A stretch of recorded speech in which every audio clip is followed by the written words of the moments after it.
Good morning प्यारे बच्चों। आज हम लोग क्लास 11th का एक इम्पॉर्टेंट टॉपिक पढ़ेंगे फिज़िक्स का, जो कि है डायमेंशन से रिलेटेड। इसके पहले वीडियो में मैंने जो है आप लोगों को कुछ यूनिट एंड मेज़रमेंट के से रिलेटेड टॉपिक्स के बारे में वीडियो बनाया था, जिसे आप लोग डिस्क्रिप्शन बॉक्स में दिए गए लिंक से देख सकते हैं। तो आज हम लोग डायमेंशन की ज़रा बात कर लेते हैं। तो इसके पहले हम लोगों ने फ़िज़िकल क्वांटिटीज़ के बारे में डिस्कस किया था। फ़िज़िकल क्वांटिटीज़ दो तरह की होती हैं, one is fundamental quantity and another one is derived physical quantity. तो डिराइव्ड फ़िज़िकल क्वांटिटी कैसे बनती है? By the help of fundamental quantities. ठीक है, तो हमने क्या देखा कि जो 7 फंडामेंटल क्वांटिटीज़ हैं उनको ही हम लोग जो है 7 डायमेंशन ऑफ द वर्ल्ड कहते हैं। ठीक है, 7 डायमेंशन ऑफ द वर्ल्ड यहाँ पे आप देख रहे होंगे। और ये जो तुम्हारी 7 डायमेंशंस हैं उनको हम लोग स्क्वायर ब्रैकेट में रख के कुछ इस तरह से रिप्रेजेंट करते हैं।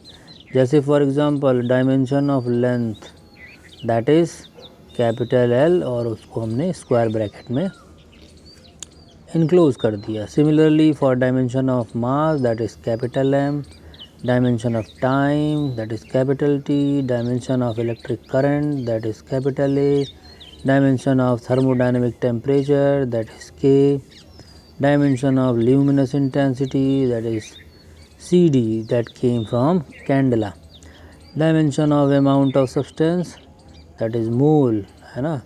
तो ये सारे जो है हमारे 7 डायमेंशन ऑफ द वर्ल्ड कहलाते हैं। इन्हीं की मदद से हम लोग जो अदर फिज़िकल क्वांटिटीज़ हैं उनके डायमेंशनल फार्मूला को लिख सकते हैं। ओके, तो डायमेंशनल फार्मूला क्या है? Expression which shows how and which of the fundamental quantities represent the dimension of physical quantity, है ना। फॉर एग्ज़ाम्पल जैसे वॉल्यूम की अगर हम बात करें, तो अगर वॉल्यूम की बात करें तो volume is equal to length into breadth into height. तो अगर इसका हमें डायमेंशनल फार्मूला लिखना है तो हम पहले लेंथ का डायमेंशनल फार्मूला क्या लिखेंगे? L। ब्रेथ का भी डायमेंशनल फार्मूला L होगा और हाइट का भी डायमेंशनल फार्मूला L होगा। तो इसे हम क्या लिख सकते हैं? L पे पावर 3। और बाकी जो डायमेंशंस हैं, अगर हम और भी डायमेंशन जो क्वांटिटीज़ हैं उनको हम अगर रिप्रेजेंट करना चाहते हैं पावर के रूप में, तो m to the power 0 and t to the power 0, क्योंकि वो इसमें क्वांटिटीज़ नहीं है। तो यहाँ पर हम क्या देख रहे हैं कि L के ऊपर जो पावर 3 है that is the dimension of L length, 0 is the dimension of M and 0 is the dimension of T। ठीक है, तो यहाँ पर हम क्या देख रहे हैं कि लेंथ का जो डायमेंशन है वो 3 है इस फार्मूले में। तो फार्मूला हमारा बन गया m to the power 0, L to the power 3 and t to the power 0। Clear? So ये हमारा फार्मूला बन गया। उसके बाद है dimensional equation. What is dimensional equation? Equation obtained by equating the physical quantity with its dimensional formula, यानी किसी physical quantity को उसके डायमेंशनल फार्मूला से इक्वेट अगर हम कर दें। जैसे हम यहाँ पे फोर्स की बात कर रहे हैं, राइट। तो फोर्स की बात कर रहे हैं तो force is equal to mass into acceleration. अब हमें मास का डायमेंशनल फार्मूला तो पता है m, एक्सेलरेशन का भी हमें मालूम हो जाएगा अभी कैसे होता है। वो होता है L t पे power -2। So the dimensional formula हमारा आ गया फोर्स का ये, और हमने इसको इसकी फ़िज़िकल क्वांटिटी के साथ इक्वेट कर दिया, राइट। ओके, तो ये हमारा डायमेंशनल इक्वेशन हो गया।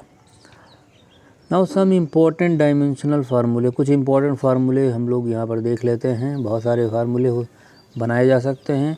जैसे फॉर एग्ज़ाम्पल एरिया का अगर हम बेसिक फार्मूला देखें तो लेंथ इंटू ब्रेथ है, और इसका अगर हमें डायमेंशनल फार्मूला लिखना हो लेंथ का मल्टीप्लाई बाई ब्रेथ का भी डायमेंशनल फार्मूला L होगा।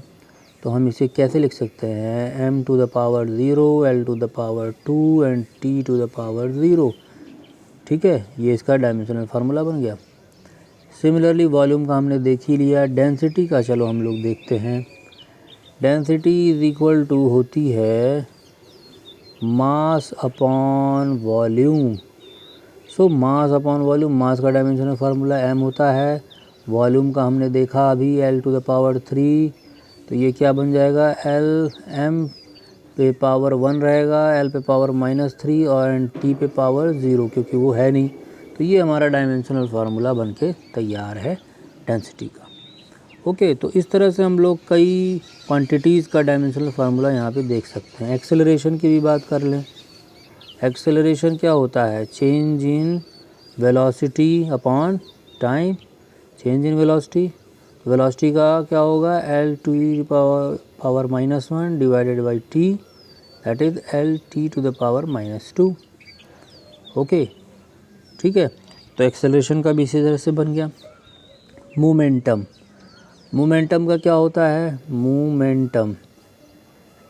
Momentum is equal to mass into velocity. So what is the dimensional formula of mass, that is m, and what is the dimensional formula of velocity, that is l to the t to the power -1. So m l t to the power -1 is the dimensional formula of momentum. okay, clear है सभी को?